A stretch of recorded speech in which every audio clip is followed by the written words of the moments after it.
So in techniques of teaching, basically it is classified into two, namely expository techniques and interactive techniques. As you can see, under expository, we have three types. Under expository, we have dramatization, narration, and concept mapping. And under interactive techniques, we have brainstorming, questioning, and discussion. So yeah, we should remember that if expository techniques are there, they are only three, and these are in the syllabus. Okay, there are many other expository techniques, but for English method, we have to deal with expository techniques like dramatization, concept mapping, and narration. There should not be any confusion between expository and interactive. In interactive, we have brainstorming, we have questioning, and we have discussion. Now, when you see this thing, it is the slide, you will be very clear that the three techniques of expository are different from the three techniques of interactive. As you know, expository technique, what is the meaning of expository techniques? Is the teacher plays an important role by way of giving lectures, by way of giving talk, by way of initiating. There are many things which the teacher takes initiating the discussion or the topic to be taught to the students. So that is why it is called as expository techniques. So if you see dramatization, concept mapping, and narration, these are initiated by the teacher to expose the topics to the students. So that is why these are called as expository techniques. Coming to the interactive, as the term itself says, interactive means there is interaction or a mutual exchange between the teacher and the student, wherein some of the thing will be done by the students. Initiation can also be done by the students by way of responding. So maybe the teacher just starts with the discussion or the starts with the brainstorming or asks the question followed with the responses. So it is an interactive session between the teacher and the student. That is why it is called as interactive techniques. Now let us learn each one in detail. The questions will pertain to the concept, any concept. If they ask you, explain any two types of expository techniques, or explain any two types of interactive techniques, or in fill in the blanks also we may ask that dramatization is a kind of dash technique. Okay, brainstorming is a kind of dash technique. So you should be able to write the answer in any type of question which is being asked, because there are descriptive type of question also, as it has been oriented. Descriptive type of question I may ask with reference to explain, maybe with reference to elaborate, maybe with reference to elucidate. So some type of techniques of teaching. So if the question is asked, explain any two types of expository techniques, you have to write the meaning of expository technique and the concepts. So here you should know the concepts and importance. Okay. Now the first type of expository technique is concept map. All of you know what is a concept map. A concept map is a type of graphic organizer wherein what happens is different concepts are kept in the middle, and there are various kind of explanation with reference to that concept. So concepts are kept as a box, and there is a relationship which is shown between the content and the respective accessories. Okay, so that is why it begins with a main idea or concept, and then there are branches which tries to show the relationship or the idea which is broken into specific topics. So that is the meaning of concept map. So let us see the need. Why should we need the concept map? All of you must have done concept mapping. When you take notes also, you write the content and you try to write it by way of the maps. Okay, so the maps in the sense you try to draw certain thing, branches of that concept. So the concept mapping is needed so that the students understand the concept very well. They are able to understand the relationship of each concept. They are also able to synthesize information, means they are able to collectively grasp the information which is being shown through concept mapping, and then they can arrive at the entire picture. So central followed by the different branches, they are able to relate the concept with the other branches or information. Thirdly, another point is the students' creativity is also increased or encouraged, because higher thinking skills and strategies. So if any picture is given to the students through concept mapping and the students are asked to interpret the concept mapping, it develops the creativity among the students. Now there are some forms of concept mapping. All of you must have seen this. Okay. When you see these forms of concept mapping, I have written the diagram also I have shown. These are called as concept mapping. There are different types. So spider map is of A. The hierarchical, if you see hierarchy, that is if you could, if you could see in this spider map, what is happening is we write the concept here and then we show the relationship. See the arrows. Okay. Suppose I say e-commerce. I can show the different features of e-commerce through spider mapping. Similarly, B, hierarchy. How is one related to another? It can also be called as a branch concept mapping, where if I show a family relationship, I show the grandfather, grandmother, and then their relationship, one son, two daughters. And one son is having how many children? 3. One daughter, she is also having 3. So if I want to show the relationship, see the arrow. So this common thing is related with all these 3. And these 3 again is going down, means this is related, these 3 things are related to this, and this person is also related to this. So it can be shown as a branch. That is why it is called a hierarchy. So it is from top to bottom. Similarly, in companies also, if you want to show the working of a bank, so it will be central bank, then commercial bank, then you have district, local banks, all this it will be shown. Then flow chart also, it can take a flow chart form, top, down, this. This is also very important. Say in departmental stores, we have a general manager, we have a departmental manager, we have a section manager, we have say departments, accounts department, different types of departments. So head of the account department. So it is shows flow chart from top to bottom. How does it flow? Even if you see managerial instructions do flow from the top to the bottom. It is not vice versa. So it is showing hierarchy, that is information in a linear format. 1, 2, 3, 4. So for any concept, if you want to, any content, if you want to use, you can use any of these concept maps. Similarly, systems. System is a continuous. Suppose I want to show the system of digestive system. So how it is connected with one another. Saliva from the throat, then the stomach, then pancreas. All these things, if I want to show the entire system of stomach, a digestive system, I will be showing it as a system. Similarly, nervous system. So depending on the content. And now when you see the arrow, it goes further. Here also something, it is already there, it is going further. So in this, there is a continuous system. There is no break. There is no break of thing. Then the final one, once it goes here, it is going again to form another chain. So it is just like a chain system. Okay. In English language also, if you could see, you have to prepare a concept mapping also and keep it. For example, grammar, tenses you have. So different types of tenses. It can be used in this form. Okay. Present, past, future. And in present, you have present continuous, perfect. All these things will come over here. Okay. And then suppose you want to show the parts of speech. You can show the parts of speech coming with noun, then verb, then adjective, all this can come. Okay, so in English also we can use these things. Next, other important, that is your expository technique is brainstorming. You should write what is brainstorming. Now, brainstorming is nothing but an idea is given to a group so that the students are able to, they can think over the point and they can discuss among themselves. In my earlier session, if you could see in the earlier session, if you could see this, brainstorming is an interactive technique. You should remember in techniques of teaching expository, first I did with concept. Now I'm doing with brainstorming, which is an interactive technique. That is why the students and the teachers, they interact with themselves. Okay.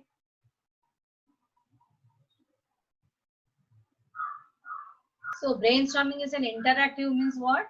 The teachers and students interact with one another. An idea is given to the entire group. They are asked to discuss.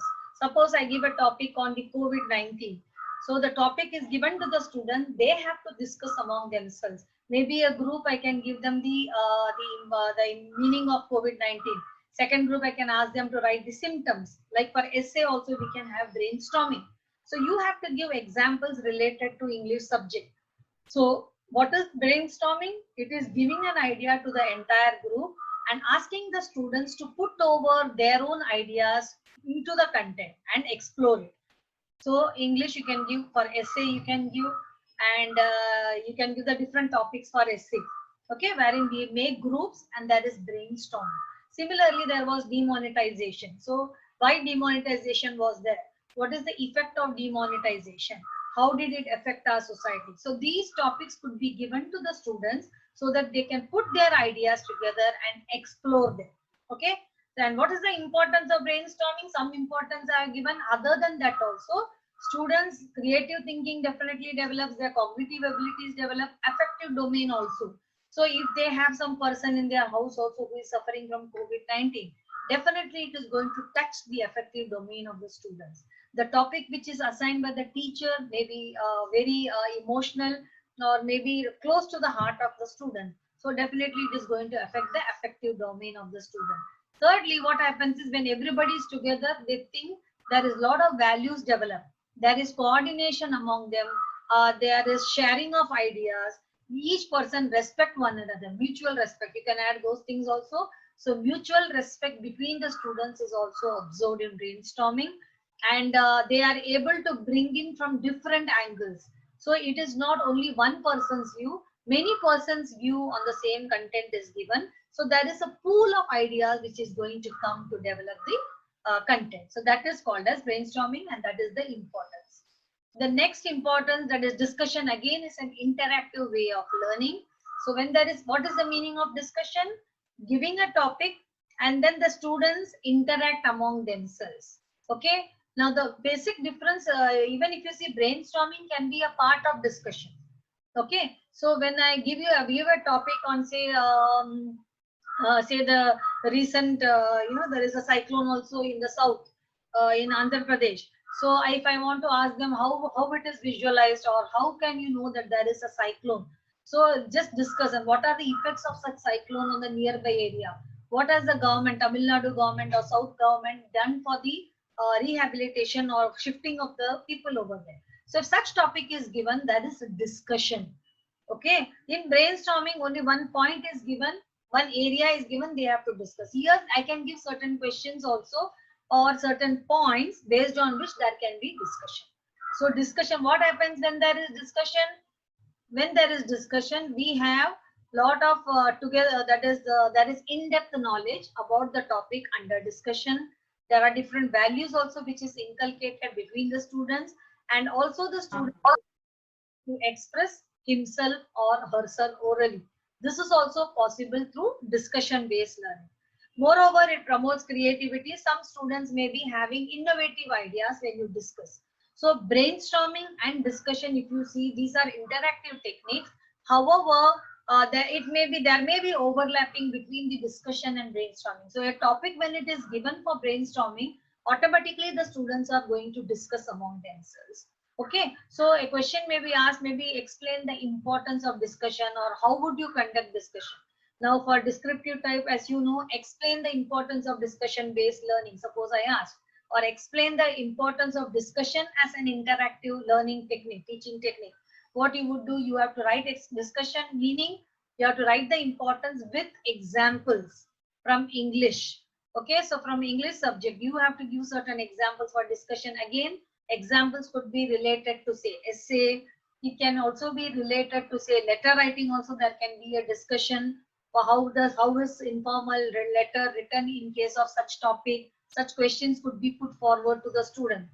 So discussion is basically very important for essays, for even for literature, drama, playwright. You give the certain points and the students have to discuss among themselves and come out with innovative ideas. Okay. Next is we have narration. Okay, so narration also, if you could see the earlier which I had shown you, you should remember which technique I am talking about. So narration is a kind of expository technique. We have dealt with brainstorming and discussion, which are interactive techniques. So we are dealt with concept mapping, which is an expository technique, and narration, which we are going to do now.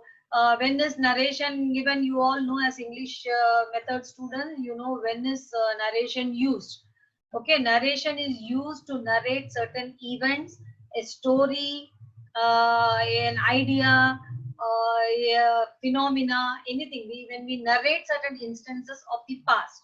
narration is usually done of the past events. So when you are going to do narration, so if a question may be asked like, explain the importance of narration. Before that, you have to write what is narration. Narration is nothing to related with present. It means certain events which are being told to the student which have happened in the past. Even storytelling, how do you tell a story for the students of say 5th standard or 4th standard? You have to narrate a story. Similarly, when you're going to conduct a prose lesson related to a story, you always try to narrate a similar story before the set induction of the content. Okay, so narration is very, very important because of the following points. Abstract ideas can be visualized. Okay, when I say there was a person who was lying in the palace, who was dreaming, automatically you try to imagine, your imaginative power increases. The students start imagining a palace and a king. So I'm just telling them, visualize a king is relaxing in his palace. So abstract ideas, relaxing and all, you cannot touch and see, but you can feel, you can imagine the king being relaxed in the palace. Moreover, it also creates interest and attention. Yes, when you narrate a story, but the components of narration is very important. How have you to narrate a story? You should have modulation of voice. Okay, and it should be dealt with a slowly. Pause has to be put properly. Your pronunciation, your gestures, everything should be very, very effective if you have to narrate a story.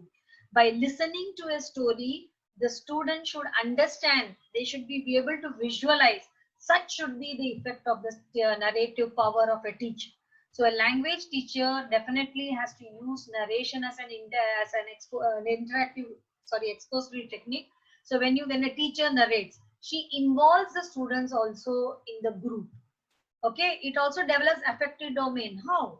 When the teacher is going to tell or narrate, when a teacher is going to narrate stories of certain passion like love, feeling for others, sympathy, different things, when it is going to be told to the students, it is going to touch the affective domain of the student.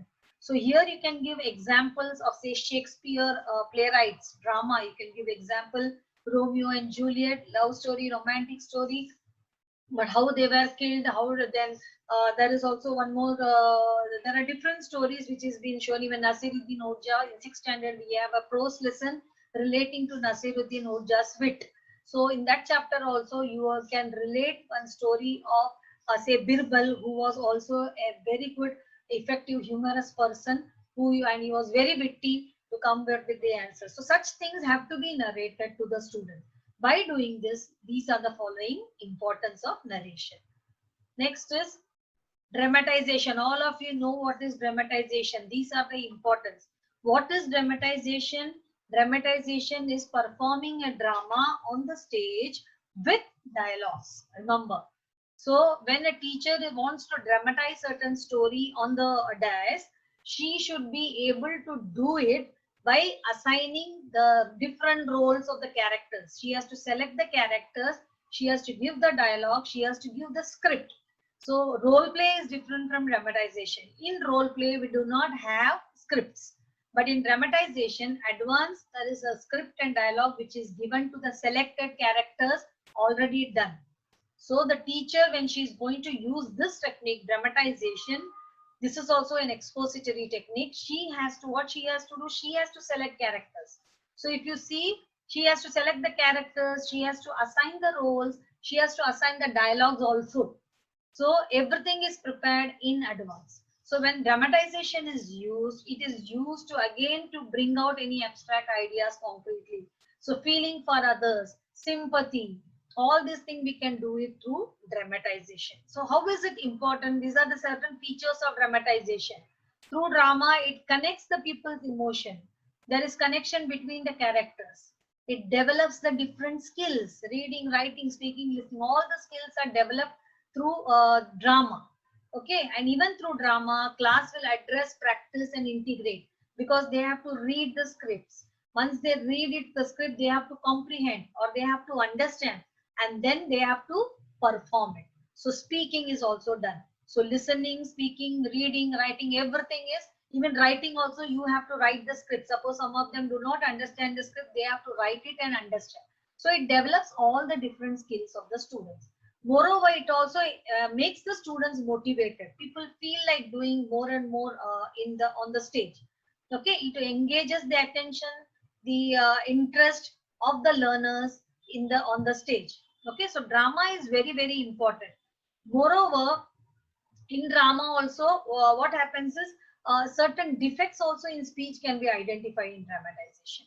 If a student is not able to speak properly, the teacher can identify such student. Even lack of confidence can be identified. So certain things, certain abilities of the students. Moreover, students who is having very high confidence, who is able to speak very well, whose fluency of the language is excellent. Okay, all these things can also be identified if the teacher is going to conduct dramatization. Now, certain topics for dramatization, of course, abstract qualities. Okay, so if you want to perform a drama relating to a prose, if there is a conversation, sometimes there is a conversation between, say, the seller and the buyer in some of your prose section also.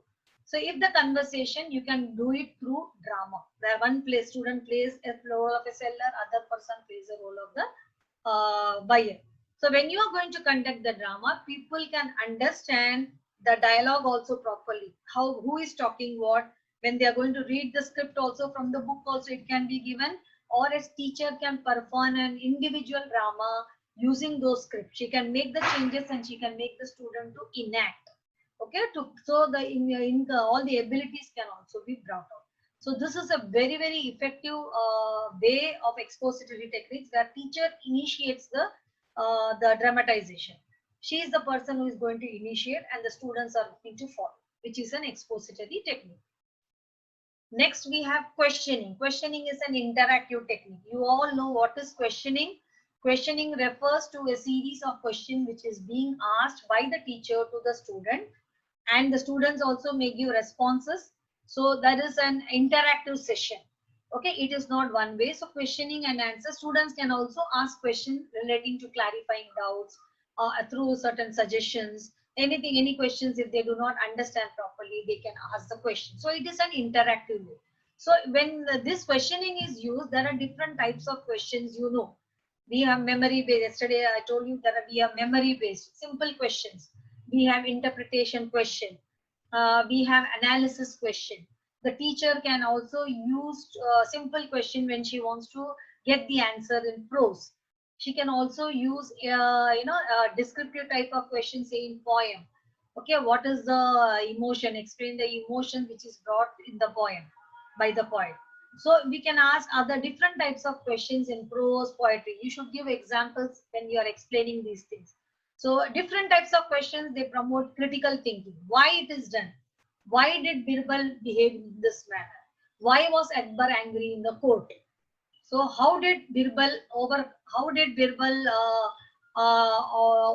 showed his wit and got the things done? How did he overcome Akbar's thoughts? So such kind of questions when you are asking, it develops a critical thinking. So these are some of the importance of questions to check the interest, to check the attention, to maintain the interest, to find out how far the students have understood, to evaluate the students. So many points you can write in this if you know what is questions and why you are asking questions in the class. Okay. Moreover, it also helps in retention of the content, because it is through question the students have given the response to the teacher. So they are very much aware what kind of answer is expected for this question. So they would remember the type of question and the answers also for a longer period of time.